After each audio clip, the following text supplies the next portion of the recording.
Hello everyone, it's Leah from Dime Culture. This is my first video in a series of videos for watercolor beginners.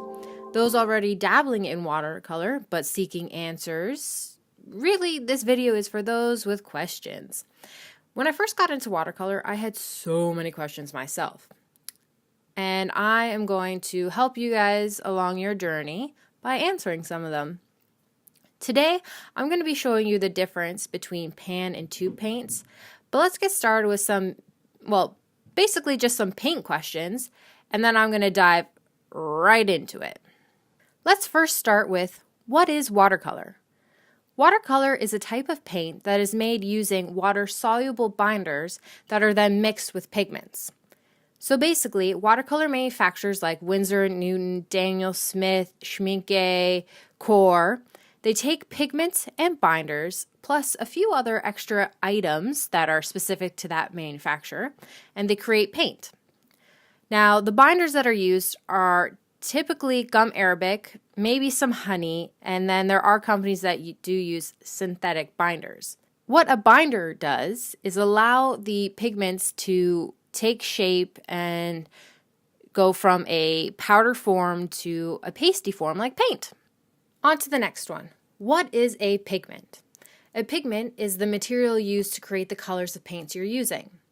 Pigments can come from natural ingredients like stones, minerals, and plants. You can also get a pigment from synthetic means.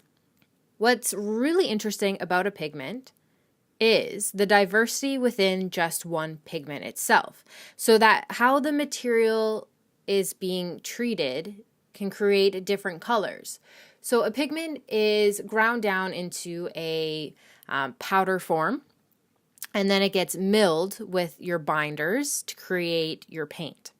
So this pigment, how it is ground, the materials it's bound with, and basically how long it is churning for and how it's made. You know, there's so many different factors really into how the colors themselves come out to be different tones. But as you can see right here, I have 4 colors and they're all made using PV19. So that means pigment violet red, number 19. And each one is a slightly different tone. And that's what's so great about watercolors and paint in general, is the fact that the materials used have so many variations that you can still create amazing colors with reliable pigments. And when I say reliable pigments, I mean light fastness. But that is a topic for another day. Now let's move on to why we're all here today. Watercolor paints technically come in 3 different forms now. So you have your tube, your pan, and liquid. However, liquid is not very common. It's also created differently than traditional paints like tubes and pans. So what I'm going to do is just set this aside for another day. What I'm thinking is for a future video, if you'd like to see it, so I'm going to put a poll up at the top, so click yes if you want, click no if you don't, but I'm thinking of doing like a video just showing how to use liquid watercolor paints, so let me know if that's a yay or a nay. And back to why we're here. So, what is the difference between tubes and pan paints? Well, let me just explain first that a tube paint is this medium's form of fresh, wet paint. Tubes come in several different sizes. Not all manufacturers sell the same sizes, but these are the basic ones. So there's 21 mil, 15, 8, and 5. I also recently just came across a manufacturer, Sennelier. They actually have a 10 mil tube paint. So as I said, not every manufacturer is the same. I also want to point out that between these 2 5mm paints, you can clearly see that one manufacturer is smaller than the other manufacturer. Some artists favor using paint fresh from the tube because the paint is more pigmented, meaning the color is more concentrated. However, using paint from the tube will run out faster. You shouldn't technically need to use a lot of it because the paint is more pigmented, But if you are putting the paint on a palette you either throw away after each use or wash frequently, that leftover paint will go to waste. That being said, you could do what a lot of artists do. Personally, I love doing this myself. I squirt the tube paint into an empty pan and fill that pan with as much paint as I feel like, and then I let it dry. So then basically I have a pan paint made with fresh pigment paint. I still classify this pan paint as tube paint because the paint originally came from a tube. What pan paint is when you are purchasing paint pre-dried in a pan. Pans come in half size and full sizing.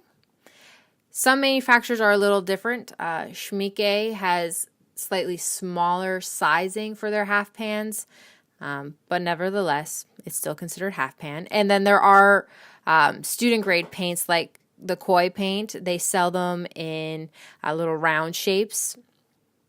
But basically, they're the exact same thing. No matter what size they're being dried as, it is a pan paint. Different manufacturers treat their pans in their own way. It is common for a pan paint to be filled via the paint being pre-dried out and then placed within the pan. Schmieke claims to pour their paint into their pans.